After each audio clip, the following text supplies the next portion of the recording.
Evening, नमस्कार, आदाब। मेरा नाम है आरजे राज। आप देख रहे हैं 348th episode of Nagpur's most happening Facebook live show, जिसका नाम है राज की बात। Chhatarpur farms, Nagpur's #1 wedding destination, presents Raj Ki Baat in association with Kamath and Durkar Wealth Managers. All my sponsors who make this show great, happening and superb, really want to thank them. Globus ITI Kamti, Tirupati Urban Cooperative Bank, Rosetta Elite Club. A big thank you to Atmanirbhar Bharat Partner, which is Servicing Wala, and Yuva Foundation, युवाओं की उम्मीद, and a big thank you to Joshi Security Systems. आज बात उनसे जो सीधा बोलते हैं, बेबाक बोलते हैं और अपनी बात पे हमेशा खड़े रहते हैं। मैं बात कर रहा हूँ एक ऐसे नेता की जो सिर्फ नागपुर के लेवल का नेता नहीं, लेकिन पूरे महाराष्ट्र का जनरल सेक्रेटरी हैं। मैं बात कर रहा हूँ the one and only Hemant Gadkari ji. Hemant Gadkari ji, नमस्कार। नमस्कार। नमस्कार। राज की बात के 348वें एपिसोड में आपका स्वागत है। बहुत बड़ी बात है, 348वां ये भाग है। कैसा है कि जैसे हम हमेशा कहते हैं कि पार्टी निकालना, पक्ष निकालना ये इजी बात है, पर पार्टी चलाना ये बहुत मुश्किल बात है। उसी प्रकार से शो शुरू करना और 348वां शो करना, और वो भी दिन ब दिन पॉपुलैरिटी जैसे मिल रही है, व्यूअरशिप मिल रही है जी, उसके साथ ये करना, ये बहुत बड़ी बात है। इसलिए मैं आपका तहे दिल से अभिनंदन करता हूँ, मन से अभिनंदन करता हूँ। Thank you. मन से अभिनंदन करते हैं, लेकिन कल तो आपने मन से कंप्लेंट कर दी। नहीं, कैसा ये कंप्लेंट करना, अभिनंदन करना, ये तो राजनीति का एक पार्ट रहता ही है, और कंप्लेंट करना वो वहाँ पे आवश्यकता है। कैसा है कि आज हर रोज़ कोरोना का आंकड़ा देखा जाए तो 4000 पेशेंट पॉजिटिव मिल रहे हैं नागपुर सिटी के अंदर में। समूचे विदर्भ के अंदर में हमारी नागपुर सिटी में दिन ब दिन आंकड़ा बढ़ रहा है। और सिर्फ ये पॉजिटिव पेशेंट का ही नहीं, तो जो मृत्यु हो रहे हैं, निधन हो रहे हैं, वो 35 से 40 लोगों के हर रोज मृत्यु हो रहे हैं। इतनी बुरी हालत रहने के बाद हमारे यहाँ के नागपुर के पालक मंत्री इनको इस हालत से चुना, वो भी तमिलनाडु का। अब ये कौन से भाषा में उधर प्रचार करने गए मुझे मालूम नहीं। वहाँ पे सबसे ज़्यादा तमिलनाडु में तमिल ही चलती है। अब इनको तमिल भाषा आती है कि नहीं, नितिन राउत को मालूम नहीं। अब वो किस चीज़ के लिए गए मालूम नहीं, पर मैंने जो वर्तमान पत्र में पढ़ा कि वो स्टार कैंपेनर है कांग्रेस के तमिलनाडु में। अब कांग्रेस की जैसी वहाँ पे हालत है, उसी प्रकार से नितिन राउत को मुझे यही बोलना पड़ रहा है कि अरे तुम पालक मंत्री हो इधर के। पालक ये शब्द को हमारे महाराष्ट्र में बहुत महत्व है। यहाँ पे घर के लोग बीमार पड़े हुए हैं और उस कुटुंब का जो मेन आदमी रहता है, पालक रहता है, वो कहाँ तो भी ट्रिप पे चला जाता है, पिकनिक मनाने चला जाता है। उस प्रकार से हुआ है। समूचे नागपुर नगरी में 4-4 हज़ार पेशेंट निकल रहे हैं पॉजिटिव, और यहाँ के पालक मंत्री ये तमिलनाडु में गए। लेकिन एफआईआर में जो आपने कंप्लेंट लिखवाई, वो जो एफआईआर नहीं बोलूँगा, लेकिन जो कंप्लेंट आपने लिखवाई उसमें स्पष्ट रूप से आप कहना क्या चाहते हैं? वो जब हम गए 15 दिन से ये उनको यहाँ पे देखा ही नहीं, और गए 15 दिन से दिन ब दिन हालत नागपुर नगरी की कैसी हो रही है। हर रोज पेशेंट का आंकड़ा बढ़ रहा है, कितने लोगों की डेथ हो रही है, और ये इसको कहाँ पे भी ध्यान में न रखते हुए यहाँ का पालक मंत्री गायब है, यहाँ का गृह मंत्री और एक लफड़े में है। वो पूरा नागपुर शहर किसके भरोसे पे है? यहाँ के प्रशासकीय यंत्रणा को कौन डायरेक्शन देगा? सौभाग्यवश महापौर जी अपना काम बराबर कर रहे हैं, इतने में देखा जाए तो सही मायने में तो उनकी पत्नी भी बीमार है कोरोना से जी। इसके बावजूद भी वो अपने हर एक हॉस्पिटल पे राउंड मार रहे हैं।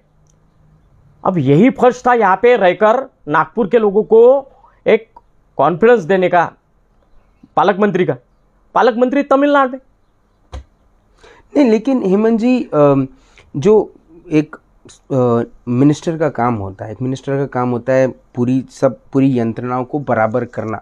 क्या यंत्रणा बराबर नहीं चल रही? क्या चीज़ें फेल हो चुकी हैं? कैसे चलेंगी यंत्रणा को डायरेक्शन देने वाला? डायरेक्टर तो कोई चाहिए ना, डायरेक्टर ही गायब है यहाँ से। पर कलेक्टर है, शहर के म्यूनिसिपल कॉरपोरेशन के आयुक्त हैं, मेयर हैं लोग, ऐसा तो फिर ये आंकड़े क्यों बढ़ रहे हैं? गए साल जो कोरोना देखा, उससे भी इस बार के जो आंकड़े हैं वो काफ़ी फास्ट बढ़ रहे हैं जी। और इतना लॉकडाउन करने के बाद भी आंकड़ों में सुधार नहीं हो रहा है, दिन ब दिन बढ़ ही रहे हैं आंकड़े। फिर ये किसका दोष है? हाँ, जो जनता के जो ओवर कॉन्फिडेंस में जाके जो मास्क नहीं लगा रही है या सोशल डिस्टेंस नहीं रख रही है या ज़्यादा भीड़ भाड़ कर रही है, वहाँ तक समझ सकते हैं कुछ जगह पे ऐसा हो रहा है। फिर भी तुमने लॉकडाउन किया, इतना पुलिस बंदोबस्त किया है, सब कुछ करने के बावजूद भी आंकड़ा बढ़ ही रहा है। हर रोज 4,500-4,000। लेकिन जो आपका तरीका है, एमएनएस का तरीका है, वो क्या यही है कि बस कंप्लेंट लिखा दो, चर्चाओं में आ जाओ? क्या नहीं किया एमएनएस ने? पालक मंत्री के विचित्र कारोबार के बारे में क्या नहीं किया? एकमेव पक्ष है नागपुर सिटी के अंदर में पालक मंत्री को हमेशा घेरा डालने वाला। सबसे पहले 3-4 पट बिजली बिल जब इन्होंने भेजा था लास्ट टाइम कोरोना के वक्त, हम 20 कार्यकर्ता काले कपड़े पहन के इनके दालन में गए थे, इनके सामने, वो बिजली नगर के रेस्ट हाउस में जहाँ पे इनका ठिया है पालक मंत्री का, वहाँ पे उनके सामने जाके हमने आधा घंटा बहस की उनसे, ये जो बिजली के बिल भेजे हैं ये गलत है करके जी। उसके बाद सबसे बड़ा मोर्चा नागपुर के अंदर में संविधान चौक में 26 नवंबर को महाराष्ट्र नवनिर्माण सेना ने निकाला, जबकि 4 नवंबर को इनके शब्द थे कि दीपावली के दिनों में हम कुछ ना कुछ खुश खबर देंगे करके जी। वो उनका वादा भूलने के बाद सबसे बड़ा मोर्चा हमने निकाला। हर समय हमने उनके पीछे लगे हुए हैं, हम उनके पीछे लग के उनको सही सलाह दे रहे हैं। अब नहीं मानते तो क्या करेंगे? अब जनता ने ही उनको सबक सिखाना चाहिए। नहीं, लेकिन कहीं ना कहीं मनसे का एक रिश्ता तो है इस अघाड़ी सरकार के साथ, भले ही डायरेक्ट रिश्ता नहीं है लेकिन इनडायरेक्ट रिश्ता तो है ना सरकार के साथ। सरकार सभी की रहती है, हम ऐसा नहीं बोलते, सरकार है, पर सरकार ने बराबर काम करना चाहिए ना। जब जिसको हमारे बहुत बार मराठी में कहते माए बाप सरकार, माए बाप सरकार का अर्थ क्या होता है? ये कैसे रह रहे हैं? कोई 100 करोड़ हफ्ते की बात कर रहे हैं महीने की। हाँ, कोई यहाँ के कोरोना पेशेंट नागपुर नगरी का हाल छोड़ के तमिलनाडु में चले जाते हैं। ये सरकार के प्रतिनिधि कैसे रह रहे हैं? इनका रवैया कैसा है जनता के साथ में? जिस जनता ने इनको मंत्रालय का वहां तक का सफर करवाया, ये क्या कर रहे हैं? इनका फर्ज नहीं है। हमने आंदोलन करना, हमने केसेस लगा देना। जाओ बरडी पुलिस स्टेशन में और सदर पुलिस स्टेशन में मनसे के कार्यकर्ताओं को इन्होंने नोटिस भेजे कि नहीं? किस लिए भेजे? क्योंकि हमने जनहित के उपलक्ष्य में, जनहितार्थ काम के लिए हमने इनके खिलाफ में आवाज उठाई, आवाज बुलंद करने का प्रयत्न किया। नितिन राउत ने जब भी गलतियां की तब हम उनके दरवाजे पर पहुंचे। मैंने कहा ना कि महाराष्ट्र नवनिर्माण सेना एकमेव पक्ष है कि सबसे ज्यादा बार आवाज उठाए। हमारे जो सीनियर लीडर है आदरणीय बाला नांदगांवकर साहब, वो खुद हमारे नेताओं के साथ में मंत्रालय में इनसे मिलने गए, इनके साथ मीटिंग की। महाराष्ट्र राज्य विद्युत मंडल के जो पदाधिकारी है, अधिकारी है, प्रकाशगढ़ जो इनका मुख्यालय है, वहां पे हमारे पदाधिकारी गए, हर जगह पे आवाज उठाई। कल मैंने वाठोड़ा ये सब स्टेशन जो है वहाँ के इंजीनियर से बात करके उनको झापा कि एक कोरोना पेशेंट के घर की उन्होंने बिजली गुल कर डाली थी। हर रोज ऐसे किस्से घट रहे हैं कि जो बेचारे गरीब लोग हैं, जो बिल नहीं भर सकते हैं, जो बिल इन्होंने 4 पट 5 पट भेजा, दुर्भाग्यवश उन दिनों में उनकी कमाई नहीं थी लोगों की, और उनको ऐसे बिल भेजने के बाद ये बेशरम सरकार उनकी बिजली, उनके घर की बिजली काटने जा रही है। ऐसे वक्त जहाँ के भी सब स्टेशन हो, महल का सब स्टेशन हो, त्रिमूर्ति नगर हो, जयताला हो, शंकर नगर हो, वाठोड़ा हो, पारडी हो, हर जगह के कार्यकर्ताओं के मेरे पदाधिकारियों के फोन आते हैं। मेरे पदाधिकारी खुद वहाँ पे जा रहे हैं, मैं खुद उनके साथ जाके शरीक होके लोगों की बाजू वहाँ पे रख रहा हूँ। महाराष्ट्र नवनिर्माण सेना हर एक काम जो करती है उसका वो प्रसिद्धि नहीं करती है, प्रसिद्धि के बिना भी पेपर में न्यूज़ भेजती नहीं है हर बात की, उसके बिना भी वो काम में लगी रहती है। ये मेरे कार्यकर्ताओं पे, महाराष्ट्र सैनिकों पे, हमारे पे जो संस्कार है वो आदरणीय राज ठाकरे साहब के हैं। जहाँ पे भी अन्याय दिखता है वहाँ पे काम करो, उनको न्याय देने का काम करो। इसलिए हम वो प्रसिद्धि फसिद्धि के पीछे नहीं दौड़ते, हर बात हम न्यूज़पेपर में नहीं डालते, हर बात पे हम न्यूज़ चैनल वालों को नहीं बुलाते। अब कल की बात जाके पूछ लो वो वाठोड़ा सब स्टेशन वालों को, पारडी वालों को पूछ लो, शंकर नगर के मानमोड़े को पूछ लो, मैं नाम बता गिना देता हूँ। कई लोगों से साथ मेरी बातें होती रहती है। नहीं, मैं आपसे ये जानना चाहता हूँ कि आप ये जो बिजली बिल का पूरा जो है, जिसमें विदर्भ राज्य आंदोलन समिति, नागपुर शहर की भारतीय जनता पार्टी, ये तो लगी हुई है उनके पीछे, हो कुछ नहीं रहा, बिल भी जा रहे हैं, लोग लाइन भी काट रहे हैं। अब इसमें एमएनएस भी कूद गई कि भैया बिजली का बिल मत लो, बिजली काटो मत। नहीं, एमएनएस कूदी नहीं, सबसे पहले एमएनएस ही इसमें शरीक हुई, बाकी लोग बाद में आए। बिजली नगर के रेस्ट हाउस में जब नितिन राउत को सबसे पहले बिजली का बिल बता के उसमें का पहला नंबर का कॉलम स्थिर आकार और जो 16% वो ज़्यादा के चार्जेस लेते हैं वो माफ़ करो, और वो तुम्हारे हाथ में है, तुम ऊर्जा मंत्री हो, ये माफ़ करना तुम्हारे हाथ में है, ये प्रूफ के साथ उनको बता के वहाँ जाके काले कपड़े पहन के उनके विचित्र निर्णय का निषेध करने वाला हेमंत गडकरी और महाराष्ट्र नवनिर्माण सेना के पदाधिकारी थे। वो बाकी लोग बाद में आए, आदरणीय बावनकुळे जी हो या वो उनसे वो विदर्भ संघर्ष समिति वाले वो उन्होंने बाद में किया, उत्तर नागपुर में एक टापू में किया उन्होंने। महाराष्ट्र नवनिर्माण सेना ने डायरेक्ट नितिन राउत को पकड़ा, जिनका विचित्र निर्णय था उनके सामने गई, उनके खिलाफ में मोर्चा निकाला। हमारे उत्तर नागपुर की जो इकाई है, हमारे जो पदाधिकारी वहाँ के विधानसभा के अध्यक्ष है, बाकी पदाधिकारी है, वो नितिन राउत के घर के पास ही रहते हैं, वहाँ भी वो लोग गए।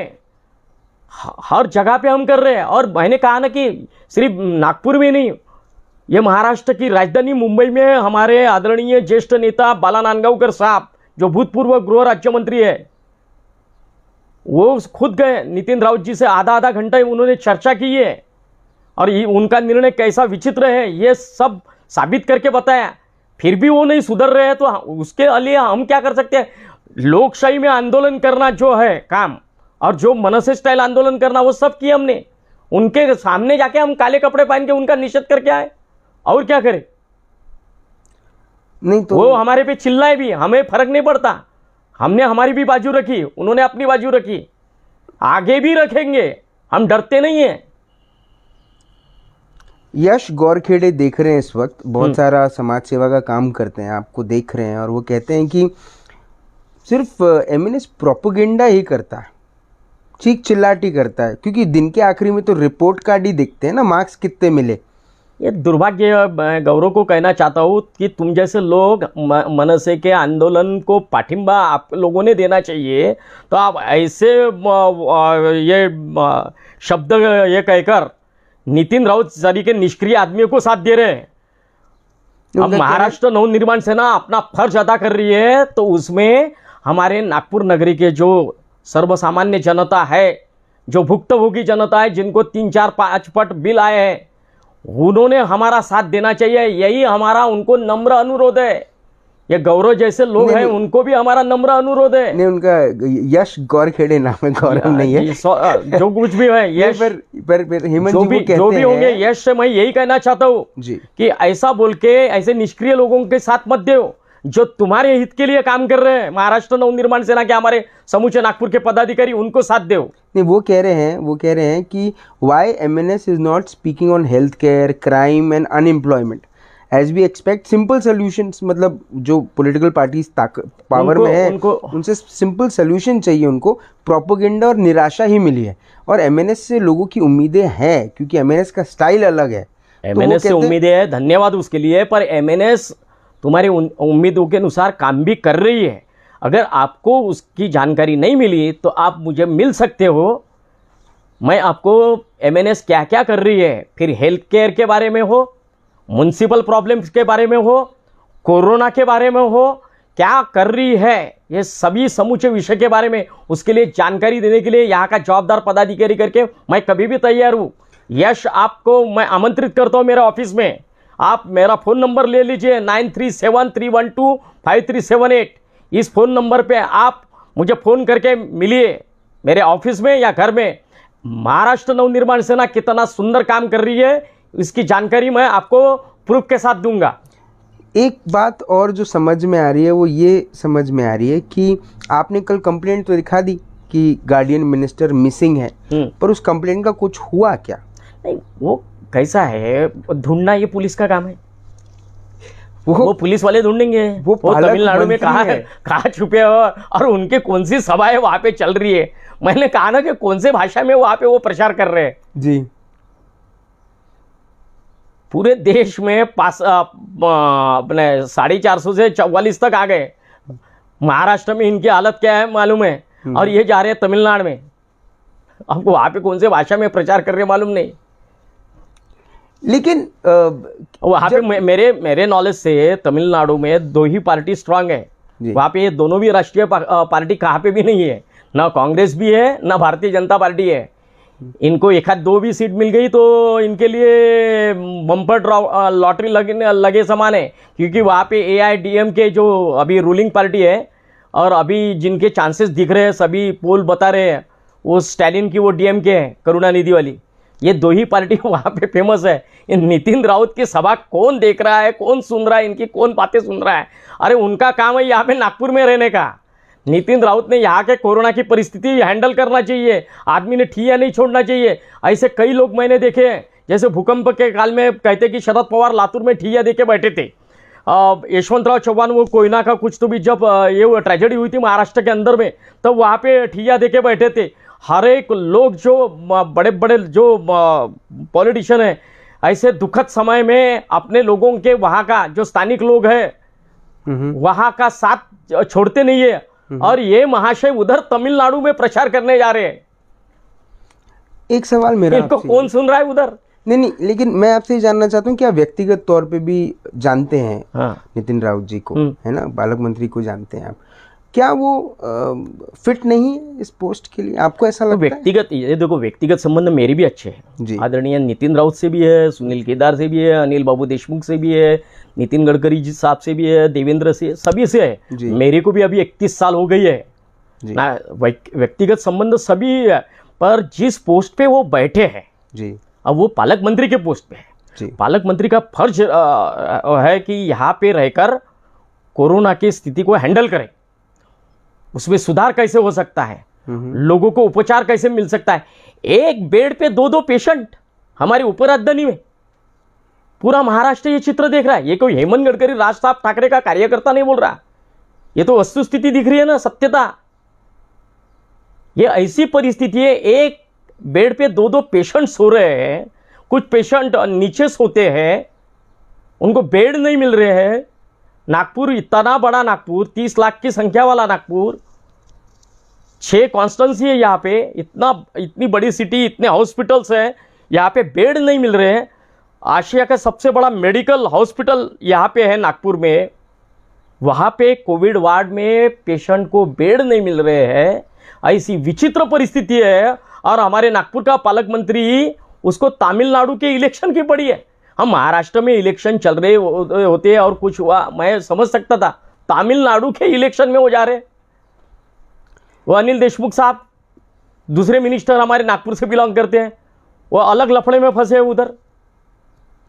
एक सवाल, आदमी अच्छा होके क्या, वो उनका अच्छापन इस वक्त दिखना चाहिए ना। आदमी, मैं व्यक्तिगत उनको कहाँ गाली गलौज कर रहा हूँ, मेरा हक भी नहीं बनता उनको व्यक्तिगत रूप से कुछ बोलने का। उन्होंने जिस पोस्ट पे है ये उन्हें शोभाएं नहीं देता। एक और सवाल आया है कि विदर्भ के किसानों की हालत बहुत ख़राब है। बहुत साल हो गए इस सवाल को उठाते उठाते कि विदर्भ के किसानों की हालत बहुत ज़्यादा ख़राब है। महाराष्ट्र नवनिर्माण सेना, क्या विदर्भ नवनिर्माण सेना बनेगी कभी? क्या किस लिए चाहिए विदर्भ नवनिर्माण सेना बनने? महाराष्ट्र नवनिर्माण सेना करके वो काश्तकारों के बारे में काम करती है और करती रहेंगी। फिर भी तो सुसाइड हो रहे हैं। नहीं तो सुसाइड हो रहे तो ये सरकार की गलत नीतियां हैं, उसके कारण हो रहे हैं। वो कोई महाराष्ट्र नवनिर्माण सेना के कारण हो रहे क्या? हम हमेशा कहते हैं कि किसान नीति में सुधार लाओ करके, और किसान भाइयों ने भी सिर्फ अभी वो खेती के ऊपर डिपेंड नहीं रह सकते। ये बड़े बड़े कृषि तज्ञ, मैं कोई कृषि तज्ञ नहीं हूँ, जो कृषि के क्षेत्र के जो तज्ञ लोग हैं, होशियार लोग हैं, उनका भी कहना है कि उन्होंने खेती के साथ में उसके साथ में एक छोटा मोटा धंधा और कुछ ना कुछ करना चाहिए, और उसके लिए सरकार ने मदद करनी चाहिए उनको। अरे किसान जगेंगे तो हम जगेंगे, वो किसान के बदौलत तो हमारे को 2 टाइम का खाना मिलता है, और उसके तरफ ध्यान देना ही चाहिए। इतना बड़ा आंदोलन शुरू है दिल्ली के बॉर्डर पे, जहाँ पे लाखों किसान धरने पे बैठे हैं और विरोध अपना जाहिर कर रहे हैं जो कृषि कानून नया निकल कर आया है। लेकिन विदर्भ के किसानों को लेकर एमएनएस भी एक बहुत बड़ा आंदोलन कर सकती है। कभी आपने वो कोशिश तो नहीं की? ये देखो, हमने जिस वक्त किसानों के इस पे आवाज़ उठाना, वहाँ पे हमने उठाए। हमारी महाराष्ट्र नवनिर्माण शेतकरी सेना जो है, जो एमएनएस का एक पार्ट है, हमारे संतोष नागरगोजे एक होनहार कार्यकर्ता है, लातूर से बिलोंग करते हैं, वो खुद काश्तकार है, किसान है। वो है हमारे विदर्भ के अतुल वांदिले जी है, वर्धा जिले के हिंगनघाट, जो शेतकरी संगठन का एक गढ़ कहलाता था, वहाँ के पदाधिकारी है हमारे मनसे के। वो भी शेतकरी सेना के उपाध्यक्ष है। किसानों के मुद्दे पे, किसानों के पीक बीमा का प्रश्न हो, चाहे किसानों को वो जो गलत वो सीड्स लास्ट टाइम इन्होंने उपलब्ध किए थे, वो उन पे वो बी बियाने वालों के जो मालक है, इन पे एक्शन लेने के लिए नागपुर के विभागीय आयुक्त, नागपुर महसूल क्षेत्र के विभागीय आयुक्त संजीव कुमार साहब को सबसे पहले जाकर डेलीगेशन मैंने और हमारे अतुल वांदिले जो शेतकरी सेना के हमारे उपाध्यक्ष हैं, उन्होंने जाके वहाँ पे कुछ प्रूफ्स भी दिए थे संजीव कुमार साहब को। उन्होंने कहा भी था कि आपकी मांग सही में अच्छी है, इसको मैं जो हमारे कृषि अधिकारी है इनको जो डायरेक्शन देना है मैं देता हूँ करके।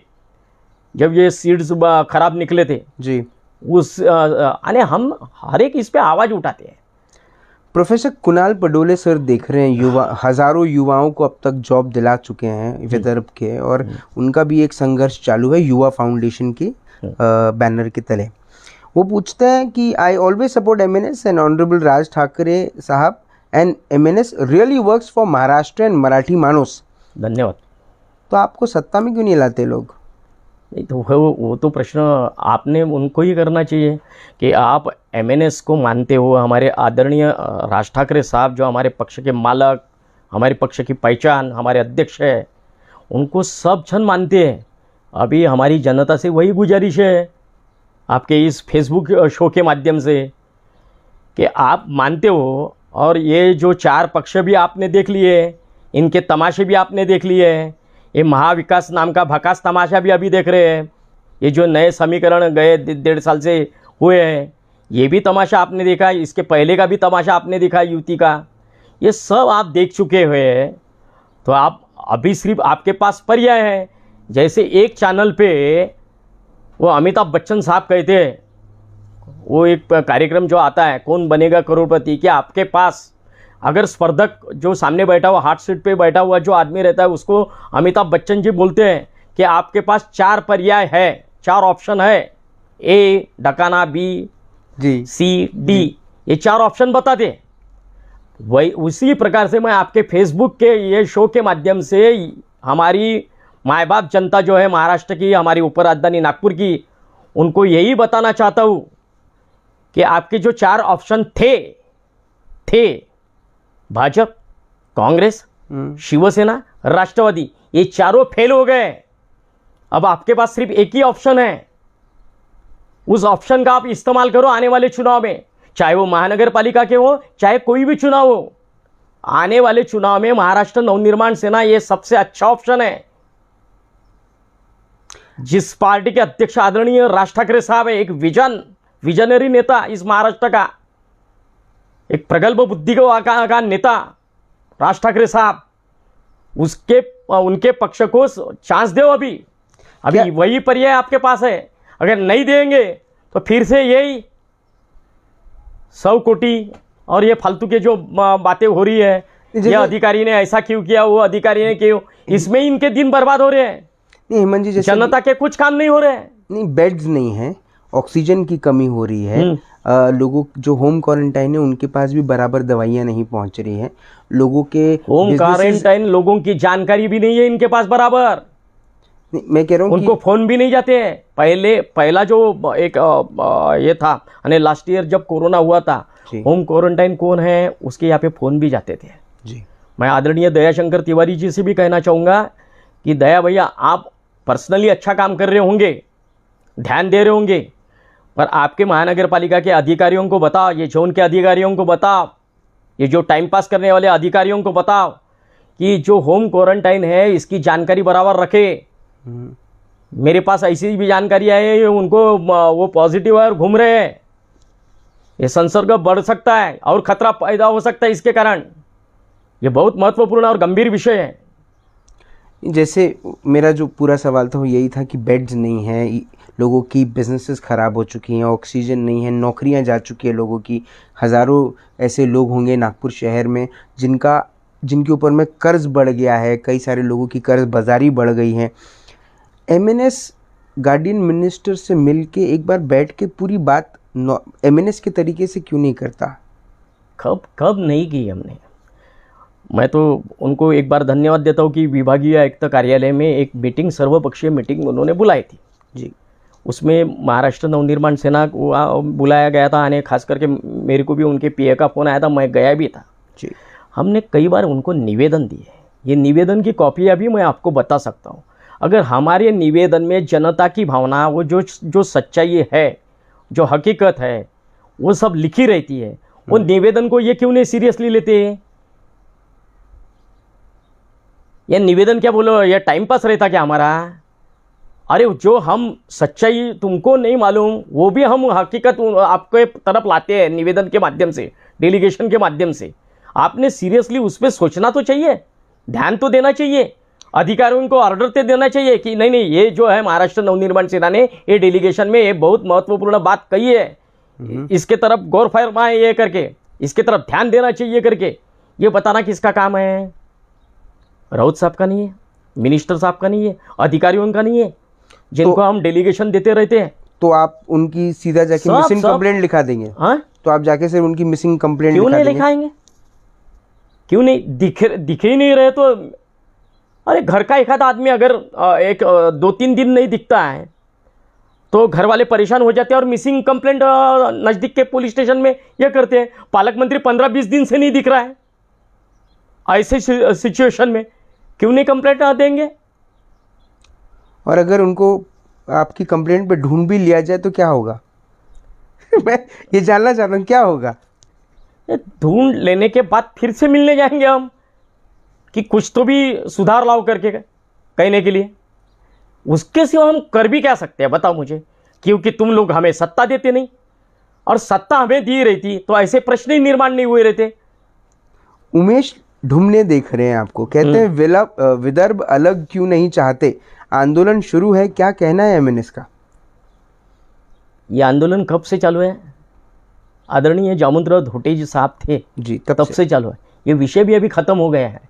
ये कहाँ से 25-50 पैसे किलो जुना पुराना लोहा लोखंड सरी का विषय फिर से ला लिया आपने? ये विषय ख़त्म हो चुका है, वो विषय में कोई ढंग नहीं है। तो मतलब आपका ऐसा बोलना है कि कभी महाराष्ट्र कोई से नहीं सकता। अच्छा, अरे विकास चाहिए, विकास की बात करो ना, ये टुकड़े ताकड़े की क्या बात कर रहे? और ये देखो, कोई भी सरकार रहे, राज्य छोटा रहे बड़ा रहे, ये टुकड़े करने से विकास नहीं होता। सरकार जो माँ बाप सरकार बैठी है, मैं बार बार गिना रहा हूँ, उनकी नीयत अच्छी होना काम करने की, और नीयत अच्छी रही तो होता है ना। जैसे शुरू का हमारा विदर्भ का ये देखो, यहाँ के रोड देखो, शुरू हमने 72, 73 या 75 या 80, 90 तक के 95 तक के रोड देखो। 95 के बाद में रोड में सुधार आया ना, जी जिसके तरफ ये डिपार्टमेंट था उसकी नीयत साफ थी, उसने करके दिखाया। ऐसे ही हर एक मिनिस्टर ने जो जो डिपार्टमेंट उसके तरफ है वो मिनिस्टर ने अपने काम को न्याय देना चाहिए। विकास होता है, टुकड़े करने की क्या जरूरत है? टुकड़े करने से विकास होता है क्या? अभी देखो ये आसाम जहां पे चुनाव चल रहे हैं, विदर्भ इतना है ना, विकसित है क्या? कुछ राज्य विदर्भ से भी छोटे हैं इस साइड के अपने, तेलंगाना, हाँ तेलंगाना भी, हाँ तेलंगाना डेवलप हो रहा है जम के। डेवलप तो वहाँ का जो मुख्यमंत्री है उसका ये उतने ही छोटे राज्य, तेलंगाना से भी छोटे राज्य है। पूर्व के तरफ चले जाओ आप, जी इंडिया के ईस्ट पार्ट में चले जाओ, छोटे छोटे राज्य विदर्भ से हर एक प्रॉब्लम फेस कर रहा है। हमारा आसाम भी प्रॉब्लम फेस ही करा था ना, ये बोडोलैंड ये सब, ये वहाँ पे भी लफड़े चल ही रहे ना जी। हर साल कितने तो भी लोग मरते ही है ना, कितने तो भी घुसखोर आते हैं, तमाशे तो चालू ही रहते हैं ना वहाँ पे हर जगह पे। तो मतलब एमएनएस मानता है कि विदर्भ नहीं बनेगा? चाहिए नहीं, जिस मांग के तरफ ध्यान देना चाहिए, जैसे ये महंगाई है, किसानों के मुद्दे हैं, ये महत्वपूर्ण जो प्रश्न है इसके तरफ ध्यान देना चाहिए। ये टुकड़े ताकड़े करने से विकास नहीं होता। क्या करेंगे? कल चल के समझ लो कि विदर्भ का टुकड़ा हो गया, बैठने वाला तो आदमी रहेगा ना, यही राज्य यही जो पॉलिटिशियंस है जिन्होंने विदर्भ को पिछड़ा रखा वही बैठेंगे ना। कोई मंगल ग्रह से तो आके मुख्यमंत्री बैठने वाला नहीं है, यही लोग बैठेंगे ना, ये और बर्बाद कर डालेंगे विदर्भ को। ये याद में रखो, ये बहुत बड़ा धोखा है। लेकिन क्या कैसा विश्वास करोगे आप? सेंटर से जब बड़ी मात्रा में सेंटर से निधि कैसा आता है मालूम है क्या? वो राज्य जो कुछ देता है सेंटर को, तब सेंटर कुछ ना कुछ इनको देता है। विदर्भ क्या देंगे सेंटर को? हैज क्या विदर्भ के पास देने के लिए? तो सेंट्रल, हाँ पूरे देश को बिजली दे रहा है। कौन बोलता है? एक समय था कि हम महाराष्ट्र को बिजली देते थे, महाराष्ट्र के कुछ पार्ट को। आज हर जगह बिजली के उधर सेंटर बन गए। आज क्या मुंबई में अपनी बिजली जाती है क्या? वो एक समय था, अभी नहीं है वो। आप बहुत पुराने इसमें हो, अभी कुछ नहीं है। एक आपने विकास की बात यहाँ पे ऐसे 100 कोटी हफ्ता मांगने वाले नेता है सिर्फ। नहीं, विकास की आपने बात करी। कुणाल मौर्य देख रहे हैं, कहते हैं कि एमएनएस 40,000 तकरीबन पेड़ कटने वाले हैं आईएमएस के चक्कर में, जो अजनी में बन रहा है, और अजनी वन पूरा साफ होने वाला है वहाँ पे आईएमएस के चक्कर में। उसको वो सपोर्ट के लिए 40,000 पेड़ कट रहे हैं, ग्रीन पॉकेट खत्म हो रहा है, उसको सपोर्ट करने के लिए उसका उत्तर वो संबंधित जो मिनिस्टर साहब है नागपुर से, जो केंद्र के मंत्री है जी, उन्होंने उसका संक्षिप्त में उत्तर दिया है। अब इतना बड़ा प्रोजेक्ट जिन्होंने लाया है उसने उसका उत्तर दिया है जी। तो कृणाल जी का अगर समाधान नहीं हुआ तो कृणाल जी ने उनसे कांटेक्ट करना चाहिए। ना वो प्रोजेक्ट मैंने लाया है, ना वहाँ के पेड़ कटने को मैंने समर्थन किया है जी। अब आपको याद होगा तो आरे में ऐसे ही पेड़ कट रहे थे, तो हमारे जो नेता है आदरणीय अमित ठाकरे साहब, राज ठाकरे साहब के चिरंजीव जी, उन्होंने सबसे पहले आवाज़ उठाई है। सबसे पहले जब देवेंद्र जी की सरकार थी तब, और सौभाग्यवश वो आरे का जो मेट्रो का शेड था वो वहाँ से हट गया, तो और आरे हमने बचा लिया। तो हेमंत गडकरी कब अजनी वन को सपोर्ट करेंगे? अजनी के वहाँ पे इतने पेड़ कटने वाले हैं ऐसा ये कृणाल जी बोल रहे हैं जी, पर हकीकत जो मिनिस्टर साहब ने बताई वो अलग है।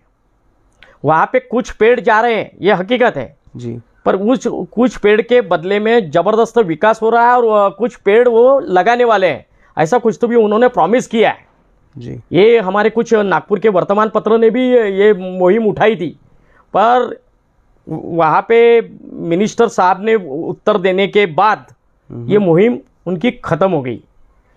इसलिए कृणाल जी का समाधान नहीं हुआ तो संबंधित जो मंत्री है उनसे जाके मिल ले। शशांक गटेवर पूछते हैं कि एनएमसी का बजट 2,500 करोड़ है, कर्जा 2,500 करोड़ है और कर्जा 2,700 करोड़ का है बाकी। एमएनएस 22 में एनएमसी में कुछ प्लान कर रही है आने का? कुछ इलेक्शन लड़ने का प्लान है आपका? हमने इसके पहले भी लड़े, 2007 में भी लड़े, हमारे 2 नगर सेवक थे, 2012 में भी लड़े, हमारे 2 नगर सेवक थे। क्या रिपोर्ट अब कार्ड है आपने- उनका आपने- रिपोर्ट कार्ड क्या है? हाँ? वो काम कर रहे हैं जो नगर सेवक चुने गए, क्या उन्होंने काम उन्होंने किया? अच्छा काम किया। जाके देखिए, यहाँ विनोबा भावे नगर में प्रभाग क्रमांक 3 में हमारे विकास कोबरागढ़े करके पार्षद थे, उन्होंने बहुत अच्छा काम किया। हम्म। और आने वाले समय में हमारे ज़्यादा पार्षद जाएंगे ऐसा हमें अनुमान है। अब ये तो जनता को सोचना चाहिए, जिन्होंने 108 उनके भेजे थे भारतीय जनता पार्टी के, उन्होंने क्या दिए जलाए वहाँ जाके, ये तो नागपुर के जनता के सामने है। अगर वो 108 जो नगर सेवक है भाजपा के, उन पे अगर खुश है तो उनके तरफ दौड़े, नहीं तो हमें तो संधि दे, हमारे अच्छी मात्रा में वहाँ पे नगर सेवक भेजे। अगर हमारे नगर सेवक अच्छा काम करेंगे, हम ये उनको विश्वास देते हैं। आज तो हम सिर्फ विश्वास ही दे सकते हैं ना, पहले भेजे तो हमारे। आदरणीय पालक मंत्री जी की मिसिंग कंप्लेंट आपने कल लिखवाई, अगर आप पालक मंत्री होते तो क्या करते? मैं ऐसा बलते वक्त भाग गया नहीं रहता दूसरे राज्य में। अगर मैं पालक मंत्री रहता ना, तो मुझे मेरी जवाबदारी क्या है वो समझकर मैंने यहाँ पे न्याय दिया रहता और यहाँ पे कोशिश की रहती। किन चीज़ों की ज़रूरत है जो आपके हिसाब से आप इस शो के माध्यम से पालक मंत्री जी को कहना ये चाहते हैं? देखो, एक 5-5, 10-10 मिनट के बाद सिचुएशन बदलती रहती है। ये सिचुएशन का अधिकारियों के तरफ से, उनके जो सबऑर्डिनेट है, उनके जो OSDS के माध्यम से सब जानकारी लेके उस पर एक्शन लेना, ये पालक मंत्री का काम रहता है। अब उनके ही जो उप मुख्यमंत्री है, जो पुणे से बिलोंग करते हैं, अजित दादा पवार, वो पुणे में बैठे थे ना, उन्होंने उस दिन लॉकडाउन की धमकी दी ना कि अगर जनता नहीं मानेंगी तो मुझे लॉकडाउन करना पड़ेगा। नासिक में छगन भुजबल वहाँ पे गए ना जी, उनके भी कुछ तो भी कैंडिडेट 1 या 2 ऐसे कुछ तो भी कम मात्रा में उधर खड़े हैं, वो गए कि यहाँ से उधर प्रचार करने के लिए। छगन भुजबल जी हो या अजित पवार हो, यही सरकार के, जिस सरकार में नितिन राउत जी है, उसी सरकार के उप मुख्यमंत्री पुणे में बैठ के सिचुएशन को संभाल रहे थे ना। मैंने देखा 2 दिन पहले उनका जो लाइव चल रहा था वो, छगन भुजबल जी का देखा, वो नासिक के सड़कों पे घूम रहे हैं, वो छाप रहे थे किसी को मास्क क्यों नहीं लगाया करके, दुकानदार को छाप रहे थे, समझा रहे थे, विनंती कर रहे थे। राउत जी का भी यही काम है ना, बरडी पे भीड़ हो रही है मेन रोड पे, सिर्फ हमने क्या सिर्फ हमेशा फोटो ही देखना? लोकमत में, तरुण भारत में, महाराष्ट्र टाइम्स में, टाइम्स ऑफ इंडिया में, हितवाद में, सकाळ में, ये क्या सिर्फ हमने फोटो देखने का? वो मेन बरडी के पुलिया से निकाला हुआ देखो मेन रोड पे कैसी भीड़ हो रही है, ये कंट्रोल में कौन लाएगा? ये क्या मेरा काम है? ये यंत्रणा संभालने वाले व्यक्ति का काम है, पालक मंत्री का काम है। जिस किस्म की इस वक्त चीज़ें गड़बड़ चल रही हैं, क्या लॉकडाउन एक सही विकल्प है? नहीं, लॉकडाउन ये सही विकल्प नहीं है मेरे ख्याल से भी। अब ये कुछ मायने में तो लोगों को भी समझने को होना, ये संसर्ग बढ़ना नहीं चाहिए। जो इंस्ट्रक्शन राज्य सरकार या फलाने या अपने मेडिकल डिपार्टमेंट्स दे रहे हैं, उसको फॉलो करना जनता का भी काम है। और साथ साथ में ये जो सिचुएशन बिगड़ती है, इसमें सुधार लाना ये प्रशासन का भी काम है। ये दोनों पहिए अगर बराबर चलते हैं तो सिचुएशन संभाली जा सकती है। मेरे आखिरी के 2 सवाल। अब ये मिसिंग कंप्लेंट में अगर जिनको आप ढूंढने की कोशिश कर रहे हैं, अगर वो नहीं मिलते हैं तो फिर अगला स्टेप क्या होगा? नहीं, अगला स्टेप क्या है? ये देखो, महाराष्ट्र नवनिर्माण सेना सड़क पर उतरकर हमेशा ही छोटे मोटे इसमें जो प्रश्न निर्माण होते हैं उस पर आवाज़ उठाने का काम महाराष्ट्र नवनिर्माण सेना करती रहती है। जैसे मिसिंग कंप्लेंट अपन लिखवाते हैं तो एक तरफ पुलिस ढूंढती है, दूसरी तरफ घर के लोग भी ढूंढते हैं, तो क्या आप भी ढूंढने निकलेंगे सड़कों पे? नहीं, मैं ये देखूंगा कि वो तो लापता हो गए हैं, पर अभी मैं हूँ तो मैं इसमें और कैसा सुधार ला सकता हूँ इसकी कोशिश करूँगा।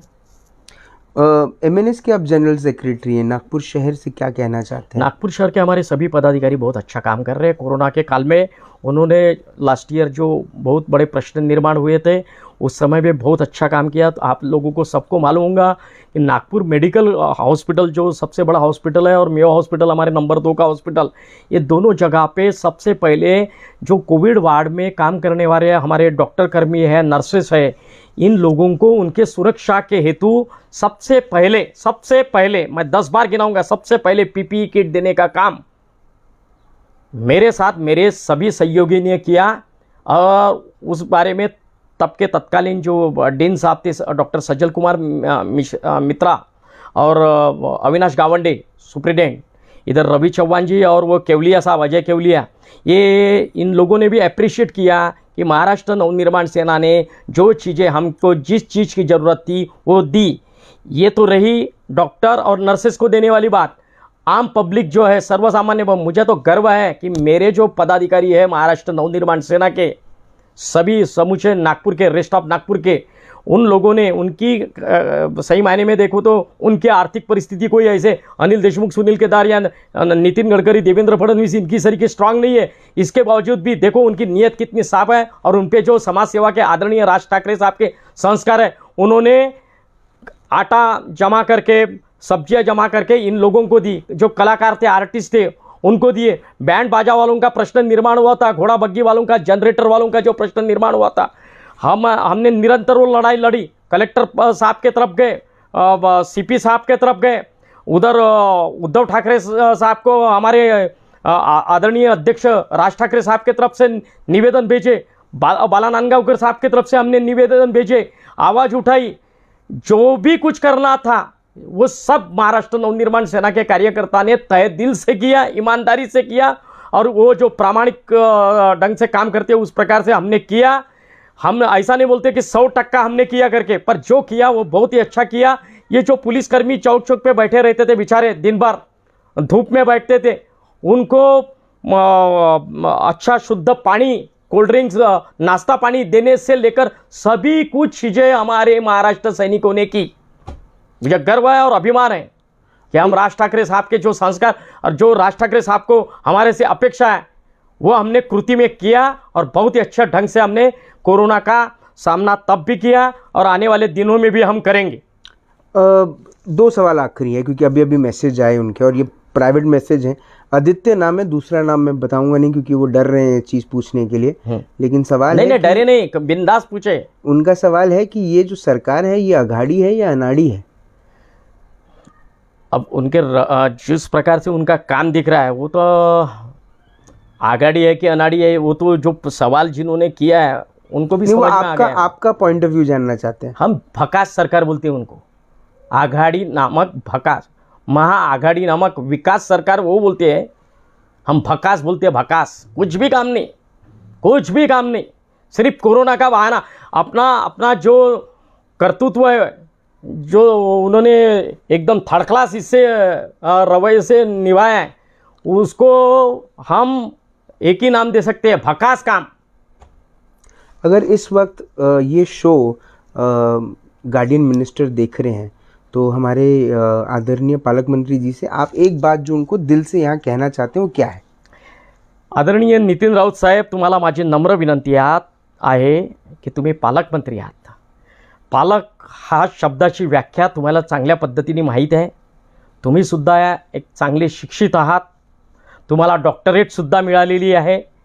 नितीन राऊत साहेब, तुम्ही जिथे कुठे असाल तिथून ताबडतोब नागपूरला या आणि पालकमंत्री पदाची जबाबदारीचं भान ठेवून, अहो तुम्ही संविधानाच्या नावाने शपथ घेतली तिथे मंत्रिपदाची महाराष्ट्राच्या, आणि त्याच्यानंतर तुम्ही पालकमंत्री झालेले आहात, तर तुम्ही या दोन्ही गोष्टींची जाणीव ठेवून नागपूरमध्ये जे बेहाल चाललेले आहेत ते सुचित्र निर्माण होण्याकरता अतिशय चांगलं काम इथे येऊन करावं, अशी मी महाराष्ट्र नवनिर्माण सेनेच्या वतीने तुम्हाला नम्र विनंती करतो. मला आशा आहे की पुढच्या काही दिवसात आपण येऊन नागपूरची परिस्थिती, कोरोनाची जी बिकट होत चाललेली आहे त्याच्यामध्ये नक्कीच सुधारणा होईल, या दृष्टीने पावलं टाकाल. आपने अपना वक्त दिया, आपने हमसे बात करी हेमंत जी, उसके लिए बहुत बहुत धन्यवाद. उम्मीद है कि आपकी कंप्लेंट या आपकी बात उन तक पहुंच जाए और आप जिनको चाहते हैं कि शहर में आकर वो शहर की कमान संभाले, वो और आकर- मैं आपके इसके आज होली का दिन है, मैं होली की सभी को शुभेच्छा देता हूँ। और ये होली के पवित्र अग्नि में ये कोरोना का विषाणु है ये जलकर खाक हो जाए, ऐसी सर्वसाक्षी परमेश्वर पिता परमेश्वर के पास प्रार्थना करता हूँ। सभी को होली के शुभकामना देता हूँ। धन्यवाद। जय हिंद, जय महाराष्ट्र। थैंक यू हेमंत जी, आपने अपना वक्त दिया। आज हेमंत गडकरी जी से बात करके जो बात समझ में आई वो यही समझ में आई कि स्थिति गंभीर है। बड़ी बात तो हम सबको पता है कि स्थिति बहुत ज़्यादा गंभीर है। बस उम्मीद है कि जिनकी कंप्लेंट इन्होंने कल करी उन तक ये बात पहुँचे। और मैं आपको बताता हूँ, अंग्रेज़ी में जो शब्द है मिसिंग, इसके दो मायने हैं, इसके दो मतलब हैं। और वो मतलब ये है कि एक मिसिंग होता है गायब हो जाना, मिलना नहीं, उसको ढूंढने की ज़रूरत है। और दूसरा मिसिंग है कि याद आ रही है, बहुत याद आ रही है। तो शायद हेमंत गडकरी जी का जो मानना है वो दोनों है कि आप गायब भी हैं और आपकी याद भी आ रही है और आपकी ज़रूरत भी है। और जब ज़रूरत होती है उनकी, जो शायद कमान पकड़ लें और शहर में नंबर्स कम हो जाएं कोरोना वायरस के, तो इससे अच्छी बात और क्या हो सकती है। तो मुझे ऐसा लगता है कि इस वक्त पूरा शहर मिस कर रहा है उनको, जिनके आने से शायद इस शहर में कोरोना वायरस का जो घातक हमला है वो कमज़ोर पड़ जाएगा। लेकिन कुणाल मौर्य ने बहुत अच्छी बात बोली कि ये जिम्मेदारी सिर्फ एक व्यक्ति की नहीं, हम सब की है। हम सब अपनी जिम्मेदारी बराबर निभाएं, मास्क पहने, सोशल डिस्टेंसिंग का पालन करें, सैनिटाइजेशन करें और घर से तब तक ना निकले जब तक बहुत ज़रूरी ना हो। कल शाम को 5 बजे होगी मुलाकात इन राज की बात। तब तक आप अपना ध्यान रखें, सुरक्षित रहें, स्वच्छ रहें, स्वस्थ रहें, मस्त रहें, खुश रहें। होली कल है, कल होली मत मनाएं। बहुत सारे लोगों के घरों में बहुत दुख का माहौल हुआ है। होली मत मनाइए, सेफ रहिए और अपना ध्यान रखें। जिंदा रहें। जय हिंद।